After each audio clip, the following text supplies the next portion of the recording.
Season 0, Episode 15. There's been a lot of progress subscribers-wise since last week, except almost all of it is due to ads. And I spent about 15 euros so far, and almost all of the growth in subscribers has been due to advertisements. And I feel really bad about it because the fan base and community that I want to build is a community that will support me and stand with me and keep going with me through hell and high water and however many crises and problems and controversies will happen in the next few years and decades, and a community that will change the world with me and people that will be the world shapers of tomorrow. I don't want the people that follow me to just be fans from time to time listen to my music. I want them to be people that would die for me because I would do the same for them, because I'm going to, and I'm already giving my all and doing everything I can to make this all become something incredible. I don't want fans, I want missionaries. And I feel like just buying ads and getting subscribers because of ads isn't going to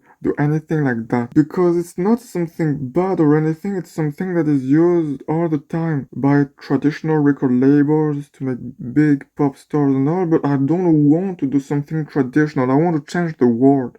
So I feel like it's not going to cut it, or at least not that alone. And as you can see, the growth in subscribers because of the ads isn't transferred into as growth in streams. As you can see, 0 people listening now, no growth in listeners or streams on neither profile, no growth in the amount of monthly listeners, and a decrease on Apple Music. So it does offer more subscribers, but it's probably, or it seems to be more of a vanity metric, because I'm not sure how many of these people really care. And that's what I care about, how many people care and how much they care. So on a side note, I have been sharing a few posts on the YouTube app, including this poll that I made a month ago where I asked what our symbol should be. And people chose the delta symbol as well. Our symbol should be. Therefore,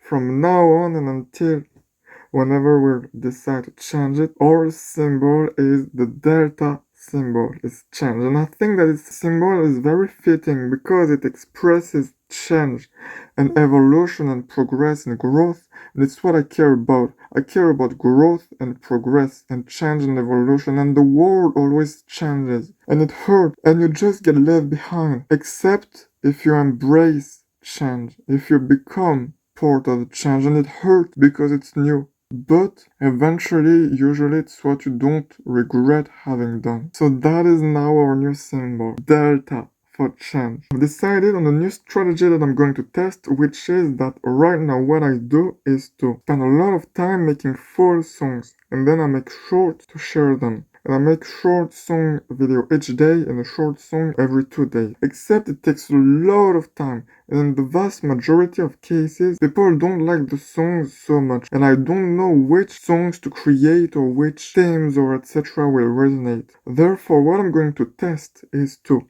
create linear demos and to upload them as dark posts. Dark posts are when there's a post or a video or something that is shown only to a small fraction of the people watching it. It's not on everyone's feed. And therefore, I'm going to create those shorter demos and I'm going to see which one people like the most, i.e. which one get the highest retention and CTR. And based on that, I'm going to turn the ones with the highest performance and retention into longer songs. So I'm going to test that. And finally, for a few years, but more importantly and more intensely in the last few months and the last few weeks, I have had tinnitus. Tinnitus is when you hear a sound like something ringing or something clinking in your ears. For me, it's a high-pitched hum, very high-pitched, and it's probably due at least partly to me spending so much time making music, because it's literally almost all that I do. I spend my day making music and learning things and reading books during breaks to rest my ears. And it's been very unpleasant. It's a very big source of concern to me right now because I'm extremely scared of losing my hearing. And look at all those graphs, it seems just very, very scary, and it's very unpleasant. And I'm very scared, I'm terrified, and I don't really know what to do because I've searched for treatments, and based on what I've read, there's just no treatment. The best you can hope for is that you kind of get used to it, and it seems that it will be a while before there are treatments that solve it. I'm very scared, I don't know what to do about that. The obvious solution would be to make less music, except then I will grow much more slowly, and I already grow extremely slowly, so I don't want to take like 30 years just to reach making $10 a month. What I want to do is that I want as soon as possible to make a living so that I reinvest everything and I make music videos. That is the goal that I've had for the past 9 years. It hasn't worked at all so far, but it's been my goal. And if it took me 9 years to get to 700 subscribers and 300 of those have been because of paid ads, then it's going to take me like 30 years to reach 10,000. So I don't want to make it even more slow, but I'm very, very concerned about my ears. So tell me what you think about this all. It's been a very big source of concern to me. I hear ringing in my ears all the time when I wake up, when I go to sleep. I'm very concerned. I'm very scared.